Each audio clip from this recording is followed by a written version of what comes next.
Pasando muy bien, ¿cómo están? ¿No nos escuchan tan animados? Para mí es un honor presentarles al maestro, al escritor, al emblemático Irving Welsh. Please. Please welcome Irving Welsh.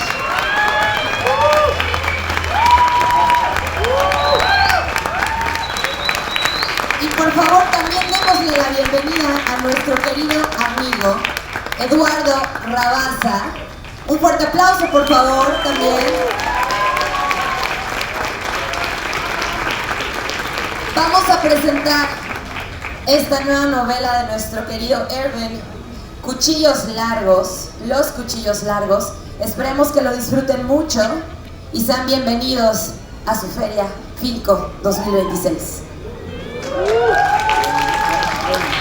Detective Ray Lennox. En la primera escena del libro es una escena muy impactante donde hay un diputado Tory conservador secuestrado a quien tienen amarrado y lo castran, y el resto de la novela va siguiendo este tipo de crímenes. Hay otro crimen similar donde a otro político británico lo castran. Entonces es una novela policíaca con un toque fuertemente político. Entonces, bueno, es de los que vamos a estar conversando con Irving.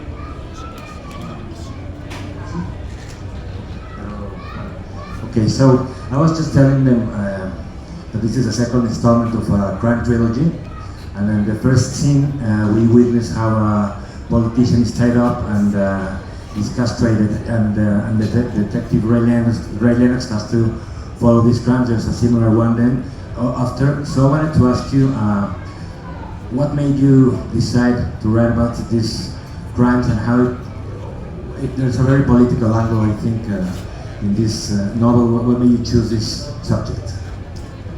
I think you want to write about difficult, challenging subjects, because if you write about something that's very easy and it's just a bit of kind of escapist entertainment, you're not. It's not my thing really to do that. You know, it's like I like a book to entertain, but also like it to be a bit challenging and a bit difficult and edgy. So to do that, I have to challenge myself as a writer, and I have to write about things that make me feel very, very uncomfortable, you know. And nobody can feel comfortable around this subject. So it was one that I felt I had to try to tackle, basically. The character of Lennox, who was already in filth, seemed to be the vehicle. He seemed to be the guy to help me do this, basically. Bueno, dice Irving que le gusta abordar temas difíciles en sus libros, que no le gustan los libros que solo tienen, que no le gusta solo que tengan un ángulo de entretenimiento, que le gusta abordar temas que sean incómodos, como es este caso, como les decía, que empieza con una escena sumamente violenta, y que le parecía que para abordar este tema el personaje del detective Ray Lennox, que ya había aparecido en Filth, era el vehículo para hacerlo.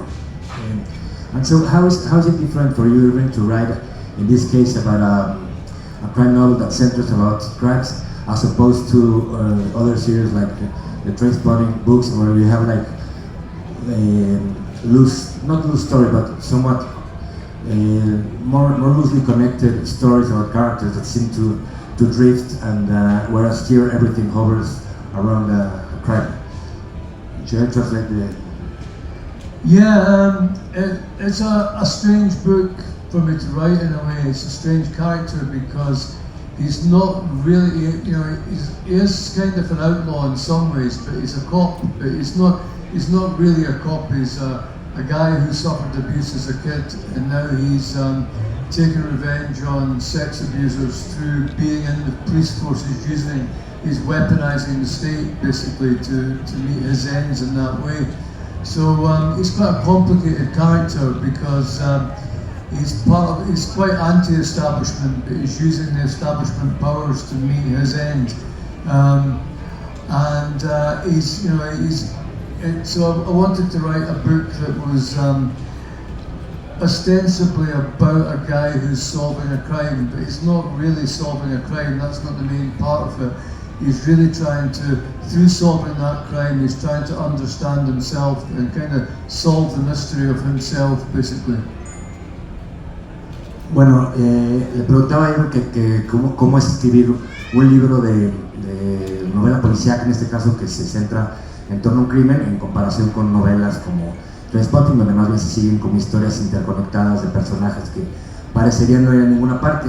Y dice Irving que el personaje de Ray Lennox es un personaje particular porque es un policía que sufrió abuso sexual cuando era niño, entonces está buscando vengar este abuso pues, a través de resolver estos crímenes contra delincuentes sexuales. Dice que si bien sí es un policía, en algún sentido no lo es porque está utilizando la propia ley o el propio Estado pues, para tomar venganza de estos abusos. Entonces que en ese sentido es un personaje complicado porque, como les digo, si bien trabaja para el Estado, al mismo tiempo es un personaje que va en contra del establishment y que está utilizando la fuerza del Estado como para operar una venganza en contra de la élite política, entonces, y de los criminales sexuales.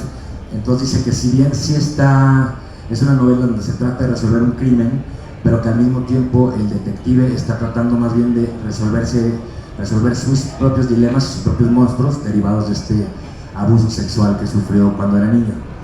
Yeah, I think it's very interesting because in a way, since the first two killings especially, they are against politicians that come across as hideous people, really, so there would seem to be an ethical dilemma for the detective in the sense that he's trying to solve these crimes committed against people he would not fully sympathize with.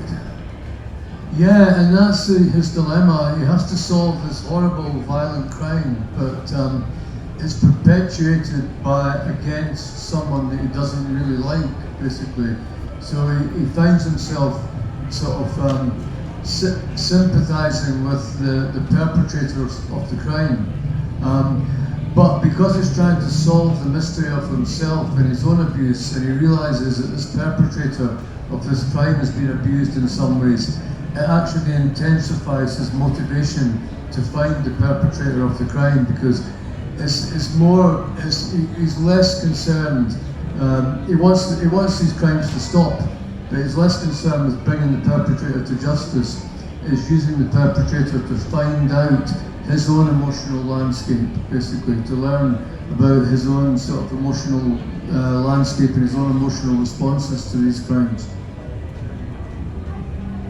Bueno, le preguntaba a Irving por el dilema del detective porque, como les decía, los primeros dos crímenes, sobre todo donde castran a las víctimas, son dos políticos conservadores, racistas, misóginos. Entonces el detective se ve en un dilema porque tiene que intentar resolver los crímenes, pero en el fondo no simpatiza con las víctimas. Entonces le preguntaba a Irving por este dilema moral que enfrenta el detective y me decía que en efecto, que enfrenta este dilema pues porque está totalmente en contra de las víctimas contra los que se cometen los crímenes y que de alguna forma incluso simpatiza con quienes cometen el crimen, pero que en realidad está utilizando estos crímenes violentos para tratar de resolver su propia historia de abuso sexual a que sufre el detective que vamos conociendo a lo largo de la novela, y entonces que su propia historia aumenta su motivación para resolver los crímenes, pero no tanto, insiste por las víctimas, sino para tratar de resolver como su propio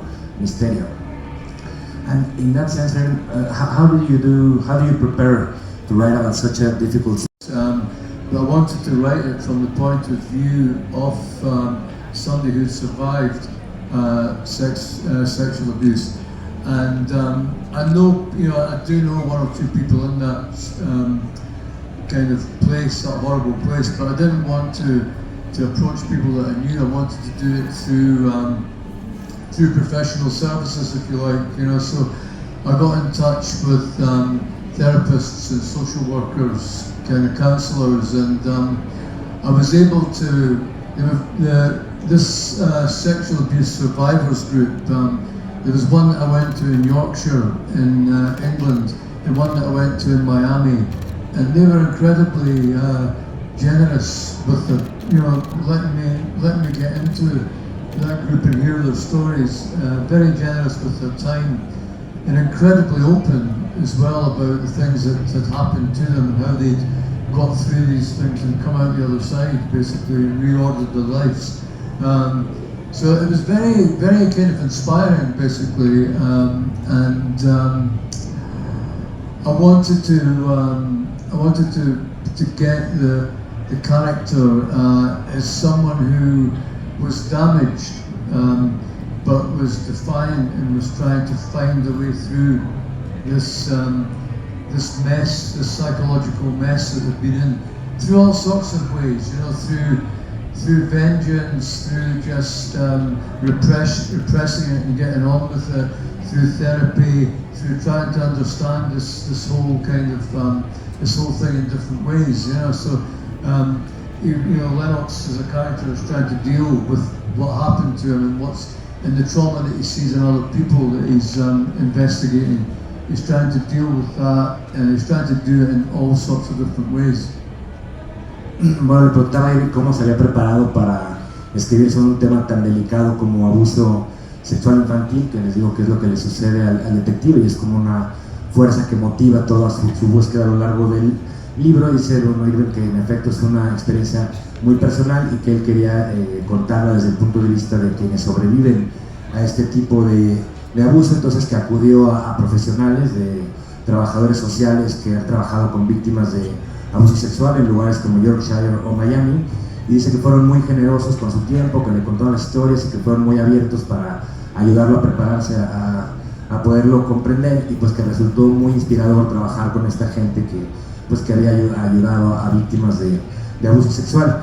Y eso trasladado al personaje del detective de Ray Lennox, pues le permitió formar este personaje que había sufrido, que tenía las cicatrices, digamos, del abuso sexual, pero que está tratando de sobreponerse y de abrirse paso utilizando pues ayuda psicológica, va a terapia, utiliza la venganza, o sea, por eso la venganza es un motor importante en la resolución de estos crímenes, y está tratando de entender lo que le pasó a él, pues a través también del trauma que viven otras personas.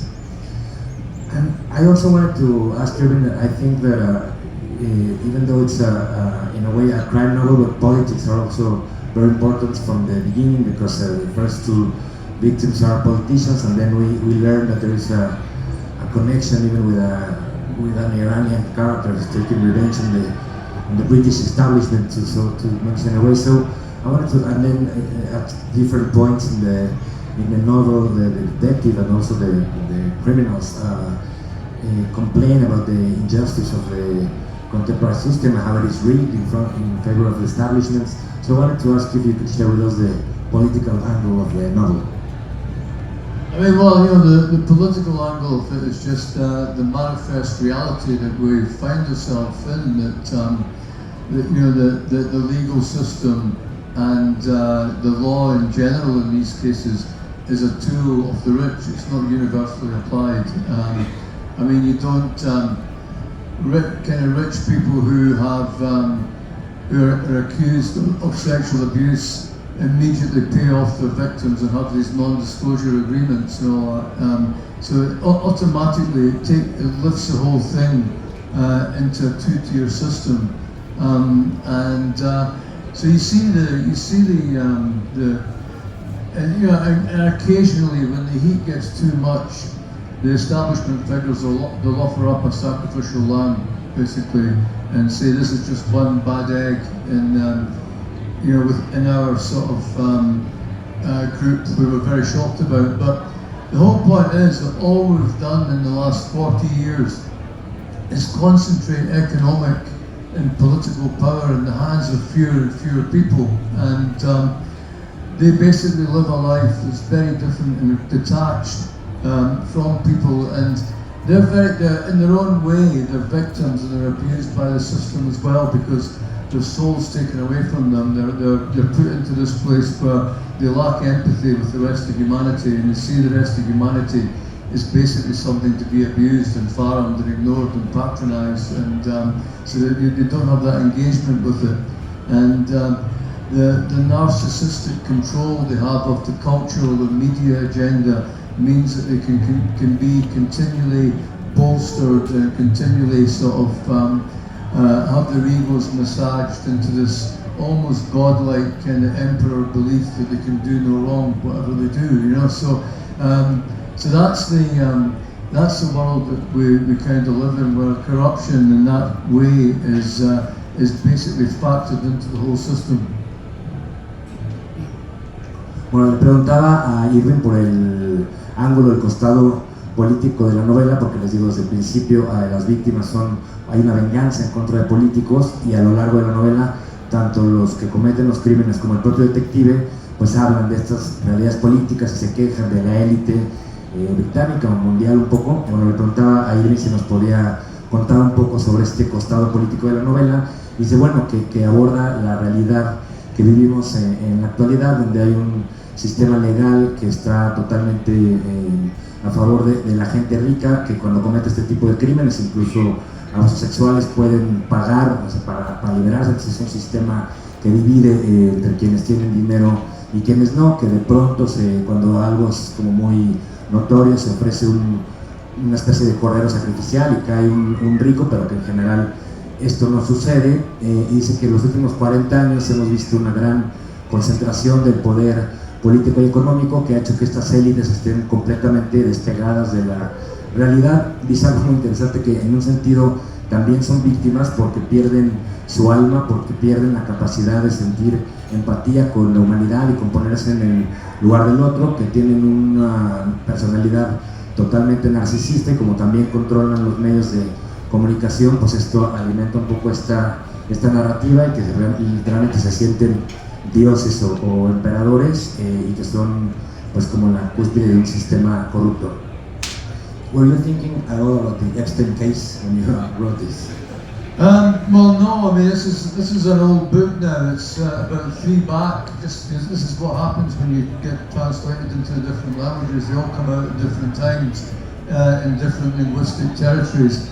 I shouldn't say different linguistic territories. That sounds a bit fucking corporate, doesn't it? In different countries, basically, in different languages.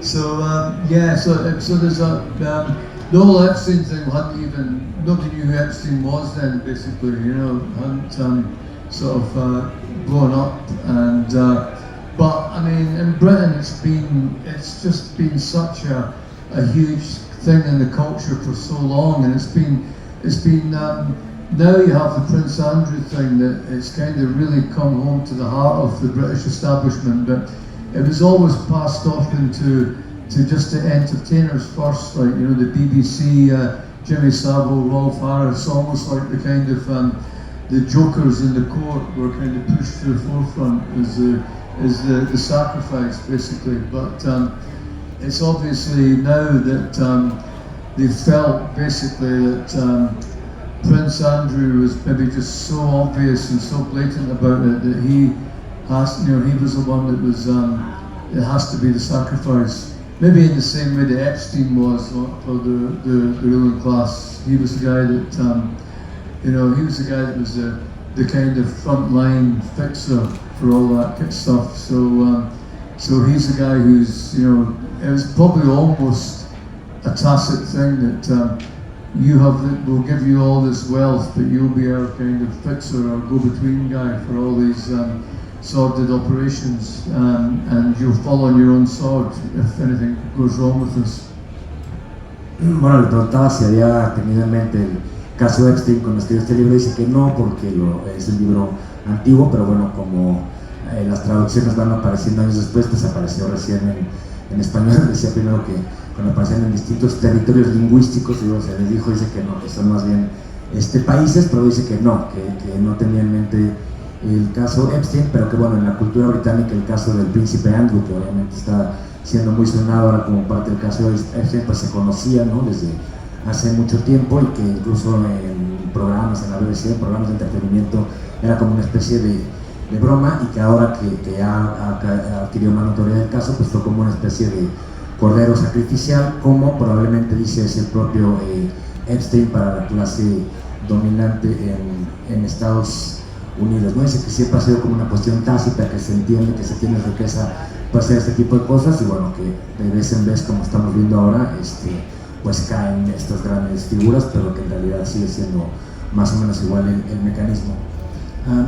I also wanted to ask you about there is a narrative current of the book that deals with transgender issues. With the son of the detective's sister is a trans woman, and her mother doesn't really understand it. And I was reading in some interviews that for the writing of the book you worked with trans one advisor on transgender issues. Could you share a bit of this with us?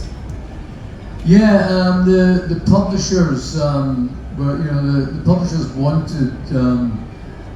They have this policy for books, any book that has trans characters, that you have to have a sensitivity reader, they call them. And also, we were shooting the Long Nights as well, so we had another sensitivity reader on the scripts.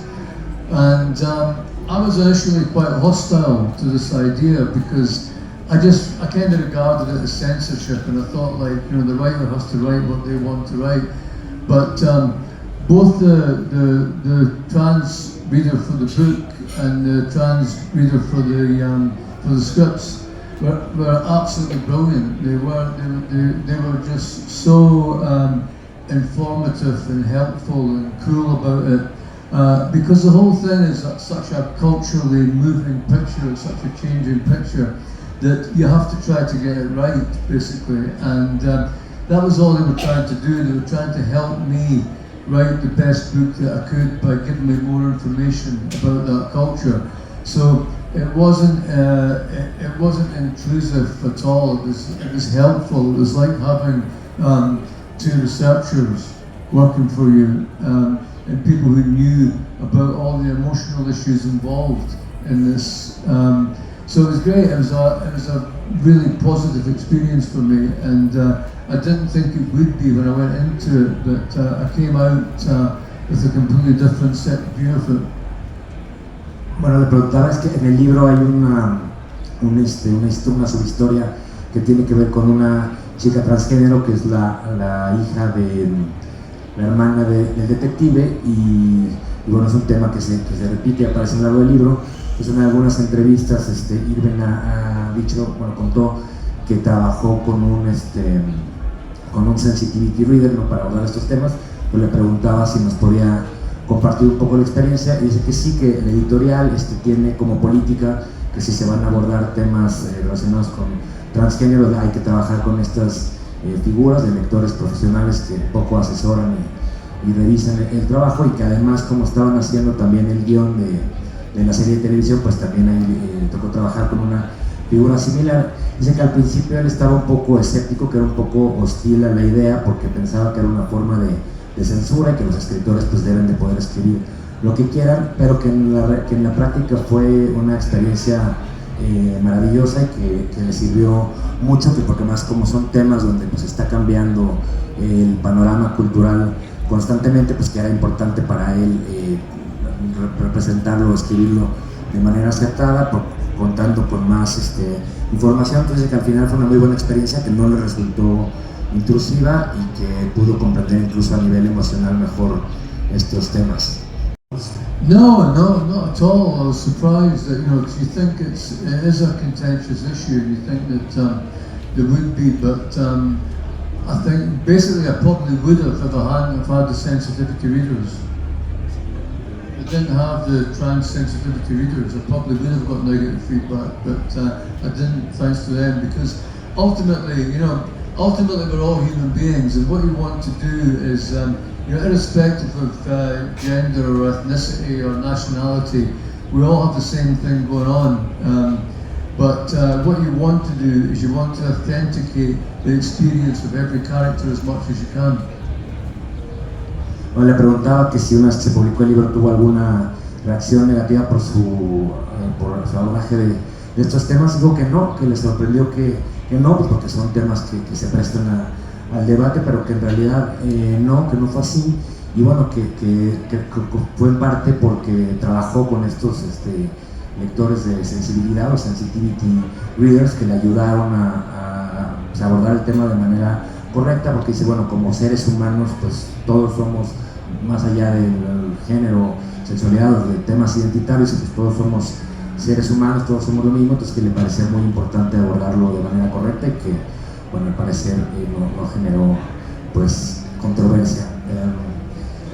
I wanted to ask you, Irvin, throughout the book, the detective Ray Lennox is haunted by the demons of what happened to him, and he's constantly referring to a traumatic experience he suffered as a boy in a tunnel, and as you were telling us, it's one of the motives that helps him try to find revenge or try to capture the people who do this sort of things. I wanted to ask you if you find similarities between his quest and the writer's quest. I mean, is the writer haunted by an urge or a restlessness or demons that are poured into the writing? I don't know really. I mean, I think possibly yes. I mean, if I went onto the psychiatrist's or therapist's couch and delved into it all, yeah, I mean, there's possibly stuff that will come out and all that. I mean, I kind of, I'm the sort of writer who tends to let the subconscious do the heavy lifting, you know, so I don't really associate myself with the content of the novels, basically, you know, when I'm writing them, I'm very much writing in these characters that come to me, but when I finish writing, I tend to walk away without really having much connection with what I'm doing, basically, you know, so it's a strange thing, and I know that I know some writers who, if they write a dark book with quite troubling issues, they're very, very haunted by it. You know, they're very kind of traumatized by it. They almost traumatize themselves by it. I'm not really like that. I don't really. I mean, I find some things kind of disturbing to write in the moment, but I don't really take it away from the desk with me for some reason. I don't know why. I mean, I'm glad that I don't. If I did, I probably wouldn't be able to write like I do. Bueno, le comentaba a Irvin de esto de que el detective del libro que todo el tiempo está reviviendo estas imágenes de abuso, de trauma que vivió de niño y que de alguna forma es un motivo que define su quehacer en el libro y su labor detectivesca. Entonces le preguntaba si él encontraba algún paralelismo entre esto y la escritura, ¿no? El oficio de escritor, si enfrentarse a los demonios y personales, y si esto es un poco lo que se vierte en la escritura. Y dice, bueno, que quizás sí, que a lo mejor si fuera con un psicólogo o psiquiatra le dirían que hay algo de eso, pero que en realidad su método de escritura tiene que ver más con lo inconsciente, con dejar que el inconsciente fluya, entonces que no asocia tanto su propia vida o sus propias vivencias con aquello que escribe o con lo que plasma en las novelas, que trata de no establecer como una conexión entre su vida y su literatura. Dice que conoce a algunos escritores que cuando escriben sobre temas oscuros o complicados quedan pues, sumamente afectados por estos temas, que incluso que pueden llegar a quedar traumados, pero que en su caso no es así, y bueno, que le agrada que no sea así, porque si no probablemente no podría escribir sobre estos temas. And the adaptation, the film adaptation, the series adaptation has come out? Yeah, this is series number 2 of Crime, so basically it's Crime series 2. I don't know if it streams here. I mean, I think you can get it on Disney Plus, basically Crime 1 and Crime 2, which sounds a strange home for it really, but there we go. Were you involved in the script? Sorry? Were you involved in writing the script? Yeah, I did the scripts with Dean Kavanagh, who's my film and TV writing partner, yeah, I mean we wrote them actually during COVID when you know we filmed the first one during COVID as well, so it was quite tricky, and it gave me the impetus to write this book and the other book after it, which is Resolution. Bueno, le preguntaba que si había salido la adaptación y después que si él había participado en el guión, y decía que sí, que escribió el guión. Who did you write the script with? Dean Kavanagh. Dean Kavanagh, que con él hizo el guión, que no sabe si se puede ver, pero que cree que se puede ver en Disney, que de hecho estaban filmando la primera parte mientras estaba la pandemia, y que de ahí le dio la idea de hacer la segunda. And how is it for you, or even with Trainspotting? How is it for you to see your novels? Do you consider them similar or different? Yeah, I mean, it sounds disingenuous, but I don't really think about them. I think when you write a novel, it's the act of writing it and publishing it's an act of giving away. So you move on to the next one without much thought of it. You know, it's like, and until you actually have to adapt them for screen or stage, then you have to think about them again. You go back to them, but unless you're doing that, you don't really. I mean, I'm actually we're doing Trainspotting as a musical in the West End of London, which opens at the Theatre Royal on June the 13th. So I'll have to think about it again because we're writing the songs for it and doing a script and casting and building sets and all that sort of stuff. So I'm right back in that world again, which kind of feels really strange after kind of 35 years or whatever. Le preguntaba que cómo es para él ver las adaptaciones, pues incluso en el caso de Trainspotting o de sus otras obras, y dice que puede sonar difícil de creer, pero que realmente no piensa mucho en eso, que porque cuando acaba de escribir un libro, pues trata de cerrarlo y pasar a lo siguiente, entonces que es hasta el momento en el que se produce una adaptación que tiene que volver a pensar en esa obra, y contaba que ahorita están haciendo una adaptación musical de Trainspotting que se va a estrenar en Londres próximamente, en junio me parece, entonces que están con el casting y haciendo la escenografía, y que es extraño porque es volver, pues en ese caso 35 años después a una obra. Should we open for all these questions? Yeah. ¿Tienes preguntas para Irving? Sí, no sé si les van a pasar un micro. As they say in Scotland, don't be shy, your mother wasn't. So, stay behind it. Que no sean tímidas, que sus madres no lo fueran. Bueno.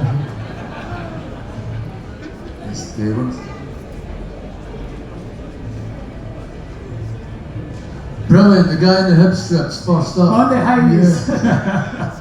Thanks for coming here, and we are all very excited. We'll enter to my questions. First, I heard a few years ago, maybe it was a rumor, there was going to be a TV show about Franco. Is it true? And second, would you write a book about a Latin American character in the future? Yeah, I've been working with Bobby Carlyle, who was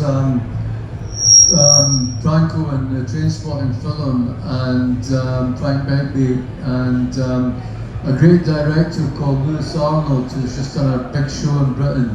And we've been trying to get to work out, we're working with Channel 4 in Britain to try to get scripts ready to shoot sometime this year, you know, so we're moving in that direction, and hopefully there'll be more news soon. But it's based on the novel The Blade Artist. It's about Begbie's kind of reformation, really, or supposed kind of reformation.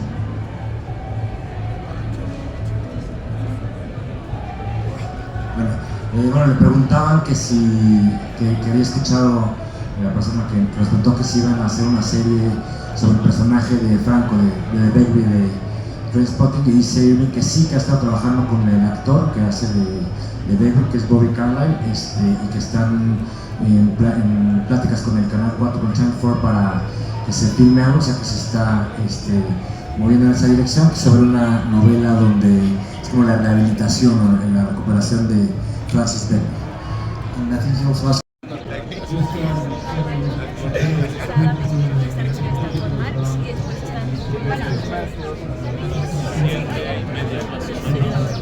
y yo era como el número 100. ¿Sí se entiende que dice Alfonso? Precisamente ¿Por dónde vas? Córtame aquí. Yo me quedé aquí. Córtame tantito el movimiento para poder hacer. Nos pegamos por favor en una sola fila. Gracias. Como gusanito del banco. Nos pegamos por favor una sola fila. Mi PDF. Yo espero ya tener esa.